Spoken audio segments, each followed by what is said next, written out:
that I didn't believe they could relate either. So I felt lost, alone, angry, sad, ashamed, guilty. I felt a lot of really negative feelings, lost, inadequate, and I didn't know what to do, really. And I didn't trust psychiatry, and I was just kind of lost. And at some point, whatever magical and mysterious series of events brought me to the realization that I could work with mushrooms to help me. This week on Vancouver Real, we feature the entheogenic-inspired author, James W. Jesso.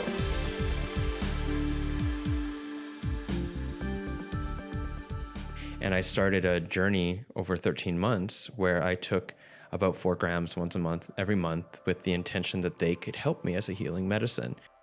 I'm doing it to call in an experience I'd like to have and to offer an experience I'd like to gift. And part of that experience is going in and creating public spaces, safe containers to directly communicate about a rather taboo subject, which is psychedelics, entheogens, visionary plants, whatever terminology you use. I look down, I'm like, oh man, I'm totally perpetuating my own problems by singing the story of suffering that doesn't need to exist, and I can create whatever experience I want. Back in my body, I sit up. Whoa.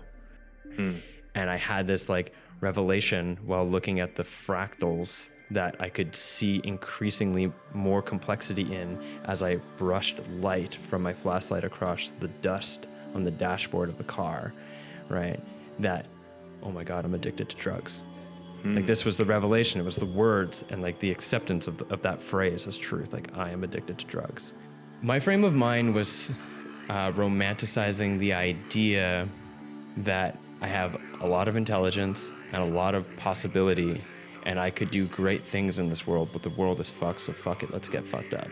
Cool. So the mushrooms were my primary medicine for my spiritual development process, which I was deeply committed to, that also included a variety of other things, specifically regular meditation, journaling, and Reiki at that time was deeply important to me, and it's still deeply important to me.